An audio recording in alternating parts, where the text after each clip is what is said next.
ஞாயிற்றுக்கிழமை வர வரைக்குமே அவங்கள பனிஷ்மெண்ட்டு அப்படி கொடுப்பாங்க. வீட்டில் ஹஸ்பண்ட் ஒய்ஃப் வந்தாலும் சரி, ஒரு சின்ன விஷயமா இருந்தாலும் அவங்கக்கிட்ட ரொம்ப நாள் பேசாமல் இருக்கிறது.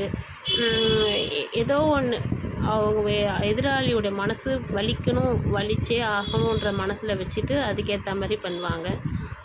அதிகார தோரணை ரொம்ப அதிகமாகவே இருக்கும். எல்லாரையுமே பார்த்திங்கன்னா பேசுகிறதே பார்த்திங்கன்னா அதிகாரத்தன்மையோடு தான் பேசுவாங்க. ரஃப் அண்ட் டஃப்பாக இங்கே வா அப்படின்ற மாதிரி ரொம்ப சாஃப்டாலாம் அவங்களுக்கு பணிஞ்சு பேச மாட்டாங்க.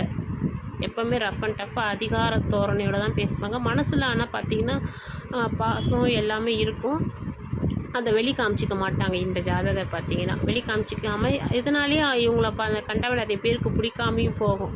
ஏன்னா இவங்க மனசில் என்ன தான் பாசம் வச்சுருந்தாலும் இவங்க தோரணையே பார்த்திங்கன்னா பேச்சுலேயும் சரி, உடல் தோரணையிலையும் சரி கொஞ்சம் அதிகாரம் பண்ணுற மாதிரியே இருக்கிறதுனால இவங்க எட்வைட்டாக இருக்கிறதா மற்றவங்க கண்ணுக்கு தென்படுவாங்க.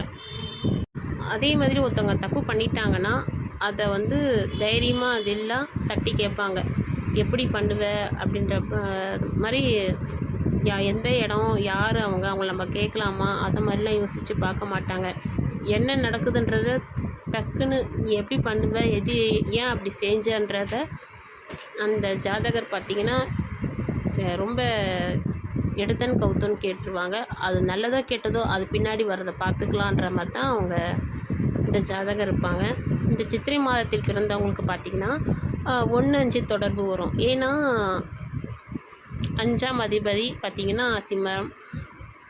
அந்த காலபுருஷ தத்துவப்படி சொல்கிறேன். அந்த 5ஆம் அதிபதி சூரியன் பார்த்திங்கன்னா 1ல் உச்சமாகிறதுனால 1-5 தொடர்பு வருது. அந்த குருவும் ஏதோ ஒரு விதத்தில் தொடர்பு வந்தால் இந்த ஜாதகர் சூப்பராக 1-5 தொடர்பு திரிகோண அதிபதிகள் தொடர்பு வர்றதுனால இந்த ஜாதகர் பார்த்திங்கன்னா எந்த ஒரு சூழ்நிலையிலையுமே சூப்பராக லைஃப்பில் முன்னேறிடுவாங்க. யாருடைய பிடிப்பும் தேவையில்லை, பூர்வீக சொத்து இருக்கணும்னு அவசியம் இல்லை, எல்லாமே தானாகவே தேடி வரும். குழந்தைங்களுடைய அன்பு பாசம் நிறைய கிடைக்கும். இவங்களும் குழந்தையாகவே தான் இருப்பாங்க. குழந்தைங்களுக்கு குழந்தையாக நடந்துப்பாங்க.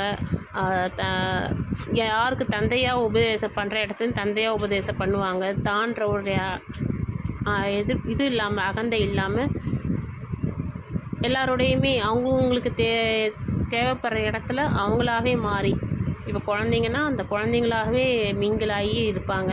பெரியவங்களுக்கு அனுசரித்து அது குழந்தையாக மாறி பெரியவங்களை வழி நடத்தி போவாங்க, விட்டு கொடுப்பாங்க, பணிவிடை செய்வாங்க. அது மாதிரி அமைப்பு இருக்கும்.